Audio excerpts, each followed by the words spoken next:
shirt off. Take your shirt off. Plantain. This is the Shirtless Plantain Show. Yo, welcome back to the world's most reckless football show. Take that. If you don't know who I am, I'm Scams, your lovely host. On the other line is my boy. He does not have a face, doesn't have a name, doesn't have a case. Anonymous. So yeah, what has happened since we last spoke? Football's gone crazy. It's gone insane. I mean, you can tell, like, coronavirus taking over in Italy. Shit is sad. Europa League, it's just been up and down. Champions League, up and Arsenal down. suck. The top 4 race in England is crazy. Germany is just being Germany, and you know, That's that Bundesliga. That's just what it is. No Also, J-Hus. MLS is back, and last but not least, humble brag, I met David Beckham and shook his hand, and Golden balls. Beckham is definitely as handsome as advertised. Might be even more aggressively handsome in person. So let's get you started with this show, man. Alright, so boom, this is what we talk about the leagues. First of all, the MLS is back, and we're gonna try and have a lot more MLS coverage for you. The league is in its 25th year, and it's exciting. I mean, I was blessed enough and fortunate to go to the MLS kickoff event last week, and yeah, man, the league is growing. It's intense. I'm a big Inter Miami fan because David Beckham. Gotta also show love to DC United because, you know, there's not really any teams from that Baltimore area, so we gotta rep DC United. Other than that, I mean, it's a lot more teams. I think it's like 27 now, 28 teams, and they're still expanding for more, 26, something like that. It's a lot of MLS seasons, but the competition's gotten better. The kits look nicer, and yeah, my friend, you have anything you want to talk about in the MLS? I just love the kits, man. You know, the kits are fantastic, and yeah, you know, hopefully Mesut Ozil will look good in them next season as well. So yeah. All right. Speaking of Ozil, that's a great segue. Let's talk about the Bundesliga. Point is that Bayern Munich are number one. They beat a team 6-0, and yeah, Dortmund won 1-0. I mean, that's pretty easy to do when you got the best player in the world on your team. Leipzig drew 1-1. So right now, basically, the whole point of the Bundesliga is that, man, Bayern about to do it again, aren't they? They're really about to do it again. And one more thing. It's really nice to see that players know when to protest for a billionaire, against a billionaire. Imagine if they could do that for black players. But, my friend, you have anything else you want to talk about in the Bundesliga? Yeah, I mean, that crazy game between Fortuna and, Fortuna and Hertha Berlin. Quite funny because, I don't know, like, Fortuna were 3-0 up at halftime and managed to draw 3-0, which was quite, no pun intended, unfortunate. I cracked myself up. And yeah, I mean, the 6-0. What else can you say? I'm pretty sure Thiago starred in that again because, you know, Hoffenheim, you know, what can I say? You know, great team of Europe again. So yeah. But yeah, Dortmund again, another win. So what can you say? Bayern are going to run out winners easily. Like I said to you guys in November, December, Leipzig were just keeping first place warm.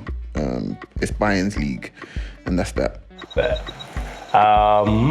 Let's see. Also, no Lewandowski. I mean, they're beating the teams at 6-0 with no Lewa, so that's pretty. It's not impressive. Let's be honest. It's not impressive. It's not. In La Liga, our friends at Sociedad, they won, and my boy scored in back-to-back games. Adnan Januzaj. Our old friends, Valencia, they managed to win against Betis. Atletico Madrid still can't score more than one goal. And here I can admit I was wrong. Thomas Partey, the Ghanaian who likes to boil eggs before every match and after every match, he's a really good player. And in El Clasico, which has fallen off, I mean, that game, honestly, I took a nap earlier in the day. I was gonna take another nap because of that game. So that goes to show you how bad El Clasico's fallen off. Madrid won 2-0. A guy with the same hairstyle as Little Richard scored, and then a Dominican scored. So shout out to the kid Mero, and you know, the brand is strong. So shout out to those guys over there. This is a Mero. Anything else you want to talk about La Liga? Yeah, mainly just the Clasico because, I mean, when you're letting players like Ben Juice Jr. write his name into Clasico history, you just know the Clasico's in the gutter. That's literally like, I don't know, someone like a young Paul Dickov scoring in a North London derby and it being like making the headlines. Like it's literally just, the quality of it has just gone completely down. It's ridiculous at this point. Yeah, that's it really. Okay, all right. So in Ligue 1, our friend, handsome hair, handsome guy, AVB, Andres Villas-Boas, for those who don't know, he is again doing the thing. And Marseille won again. No Neymar because he decided to get a red card in the last game. PSG still won, and then Mbappe kind of showed that I'm the man now. And yeah, that's really our takeaway from Ligue 1. And watch more Ligue 1 though, because there's a lot of talented players in that league. So, I wouldn't make a joke about PSG cutting the mustard, but I'm also not 5 years old anymore, so I don't make those jokes. In Serie A, coronavirus has basically told people that you can't play, and it's still racist in that league. So, anything else to talk about Serie A, my friend? I hope they all get well soon, apart from the racists. Fair. In the Premier League, the drunkest league of them all, Friday, Norwich beat Leicester, which was, whatever, man. Saturday, Chelsea thinks Bournemouth is peak AC Milan. They must have got the pinstripes and the red confused. West Ham won. I still want them to go down because 81 crosses. What else happened in the Premier League this weekend? Let me check out my handy notes. James Maddison, I mean, he's going down like Game of Thrones. Right now, he's in season 8, and it's not looking good for the boy. He's looking very, very wayward. Watford, shout out to Watford, man. Cultural activities. Shout out to Ismail Assar. He definitely showed that Senegalese jollof rice is the best after Nigerian, so good for him. Liverpool lost 3-0, which is absolutely wonderful. Arsenal fans get to breathe easier now. So bad.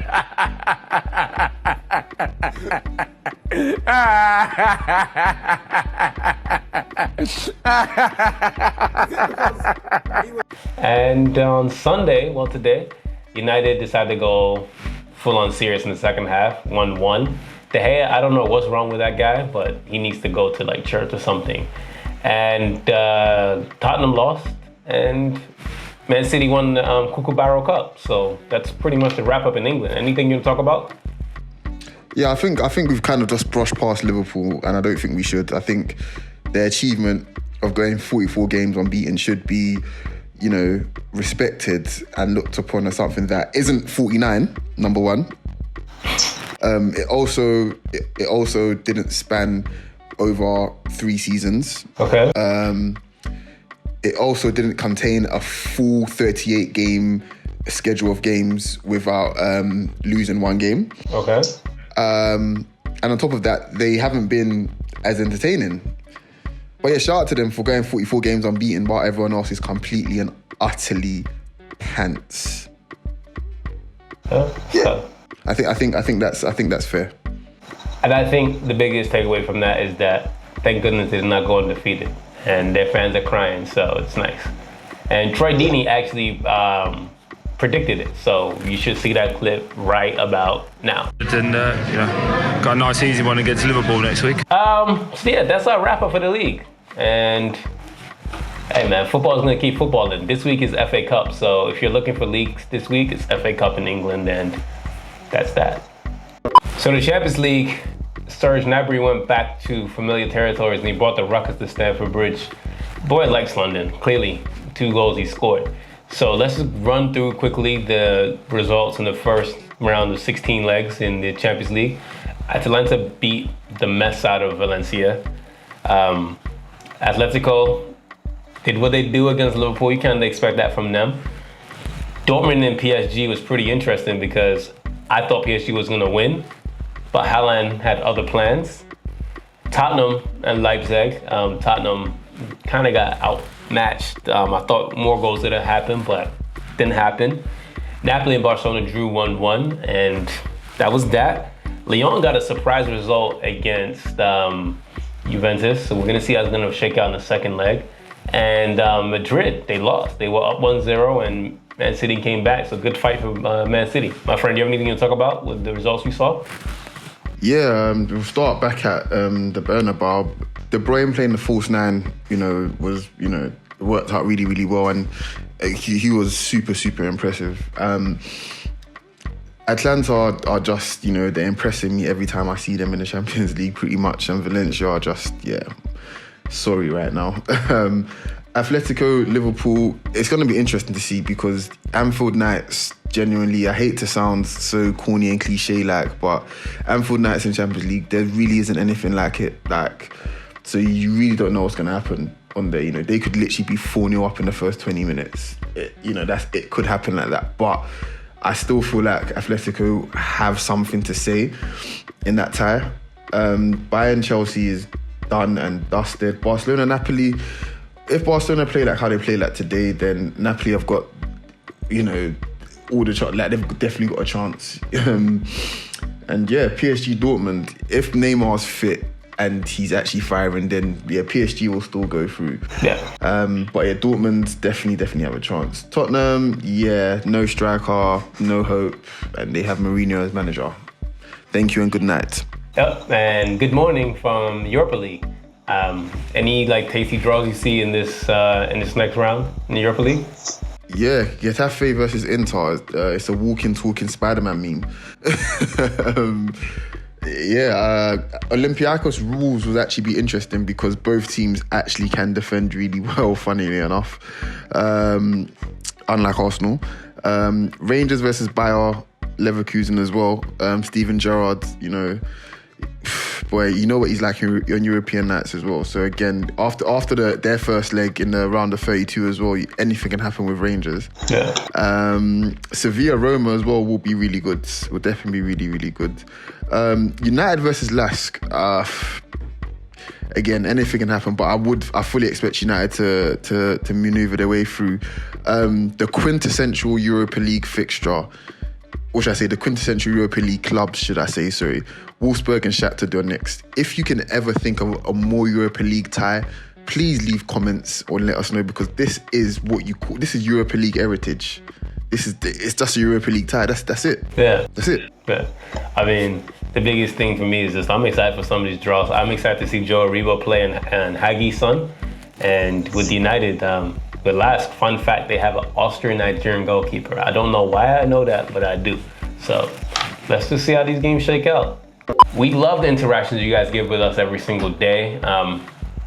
Cannot thank you enough. Just every day, we appreciate of it. So we got some lovely questions this week, and let's start off with Jersey Eric 29. He asked us, who are your Euro 20 favorites? Who are your Premier League player of the year and young player so far? So with Euro 2020, I'm gonna say France and Netherlands. France, Germany, and Spain are in the same group though, so that's gonna be tough. For Premier League Player of the Year, for me, it's Sheikh Sadio Mane, and Player of the Year is gonna be Trent Arnold-Alexander. I mean, that's really kind of, it. So if you give Jordan Henderson Award, you're a liar. My friend, do you have anything that you wanna add? Yeah, my favorites are I'm leaning towards Germany. I'm leaning towards Germany, definitely. My player of the year, it's a shootout between Mane and KDB, but I've got to give it to Mane because they're going to win the league and he's the best player at the club. The young player of the year, again, it's definitely going to go to Trent, but if it's not going to go to him, then I feel like someone like Saka, someone like Mason Greenwood, they're definitely in with a shout as well. I think that's me. Cool. So we got another question from Raul SINGI. Raul, sorry for butchering your Twitter at, but didn't give us enough budget to read this week. He asked, as for now, what's your prediction for the top 7 in the EPL? Liverpool's gonna win the league. It's gonna be City. It's gonna be a toss-up between United and Chelsea for 3rd and 4th. Arsenal's going to come in 5th, Wolves in 6th, and Leicester in 7th, because Leicester are really, really unserious right now. My friend, what is your top 7 prediction? Yeah, the Scousers to win the league like we've known since November. City for second, obviously. I couldn't honestly, between third and sixth, it is such chaos right now, especially with this round of fixtures just gone. So I feel like it could be Chelsea to finish third, but things could change in 2 weeks' time. They could be 4 points off fourth place. So you really don't know. But it's going to be a mix of, because Arsenal currently are not in the top 6 or 7 anyway. So it's going to be a mix of Wolves, Chelsea, United, Leicester, and Arsenal. The order I couldn't tell you, but Arsenal will definitely finish in the top 7. But the order I really couldn't tell you at this point. So we got one from Brett J. Rosen, aka the Man 1050. He asked us, where will Philip Coutinho be playing next year? My friend, I want you to answer this first. In a dustbin. Fair. Where will Coutinho be playing next year? For me, Coutinho will be playing out of my bloody eyesight. I don't ever want to see that guy play football again. But seriously, he's probably going to be somewhere in Italy where he can shoot all day and hit people in the face with balls. Avery asked us, if MLS goes past 30 teams, what's the absolute maximum for expansion? For me, the MLS should really stop at 30, but if they're gonna continue to expand, just double down and have a football team in every state or 2. So, 50 to 100, go full American. You got one from River is Wild, the family River is Wild. Go buy their clothes too, because they're really good people. River is Wild asked us, what does Arsene Wenger mean to you? So this is a good question, because when I was a kid, I did not like Arsene Wenger because of the United rivalry. As an adult, I realized Arsene Wenger is a brilliant football mind and an even better man. So that's what he means to me. What about you? He's my dad. There we go. Mr. Flight School asked us, how do y'all like the new look of United with Bruno the God? Also, is there any way Liverpool can slip some more after the Watford L? Bruno Fernandes has been an absolutely brilliant signing. Obviously won Player of the Month for United, so that really kind of shows it. And is there any way Liverpool can slip up? Yes. If they had 11 Steven Gerrards on the pitch, they would slip up. Do you have anything to add, my friend?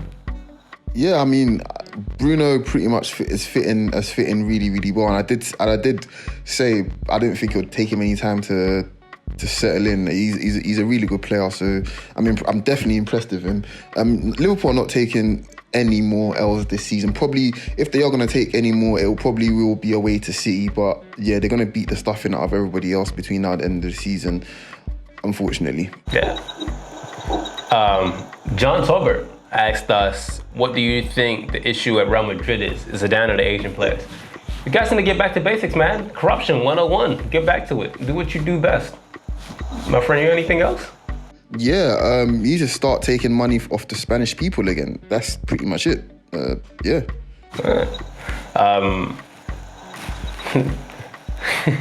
Our good friend, Meat Lad. Man, you gotta change your app. Best/favorite players outside of Europe's top 5 leagues. That's a good question. Honestly, I root for everybody black. If you're a young black footballer, I'm rooting for you, man. I want you to make it to the top. That's really the simple answer.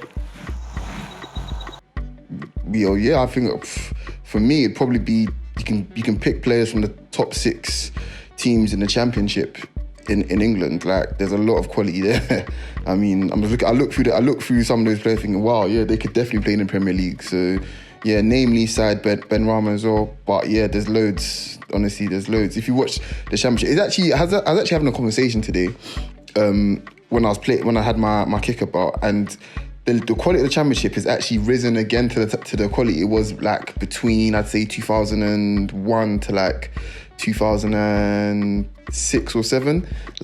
There's a lot of quality in the Championship right now, and those levels are, they're replicating what it was in the early 2000s as well, where you had the likes of Ipswich, West Ham, Sheffield United,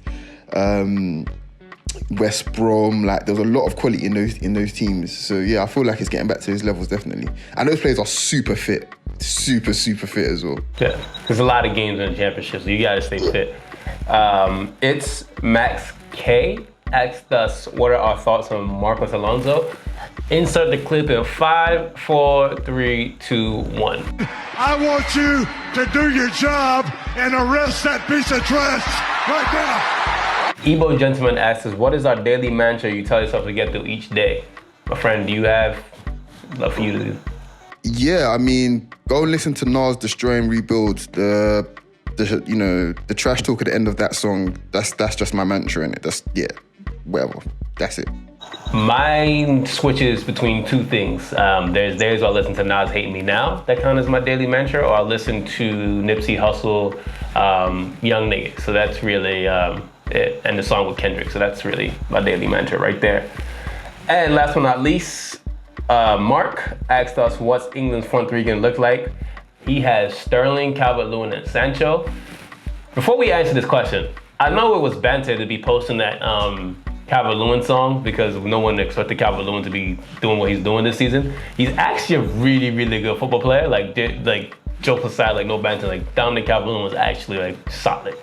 But England's front three, in the ideal world, it'll be Rashford, Sancho, Raheem. Just kind of interchanging. But in reality, because of Rashford's back, we're gonna probably say Tammy, Sancho, Sterling. But Tammy also has ankle issues, so I don't know. What about you, my friend?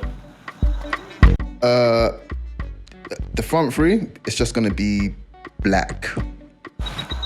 Then that's that. So thank you guys for your questions. Honestly, email us, DM us, message me on my Twitter. We'll answer anything for you guys. So thank you so much. Really appreciate that. That's our show for the week. We really appreciate you guys, man, like from the bottom of our hearts. I mean, we're like nearly on 1,000 subscribers, which is amazing to me. I mean, when we started this, it was just really just a little World Cup passion project. And now we really genuinely feel like with the support and love you guys show us, we feel like something special can happen with this show. So we really appreciate you guys, man, honestly, truly. And every single person that watches, and even just a single minute of this, we appreciate you. Everybody that reads our Medium, which is new, we appreciate you guys. Everybody that listens to our music, appreciate the hell out of you. Follow our Twitter, follow our Instagram, follow everything, man. We're trying to like really develop this into something special. So that cannot happen without you guys and the love and support you show us. So once again, from me, Scams, I'm out, and my friend, we're out. So thank you so much. And once again, don't forget to follow us on all of our different mediums, and it should pop up in these different areas right here. So thank you guys. We're out. Peace.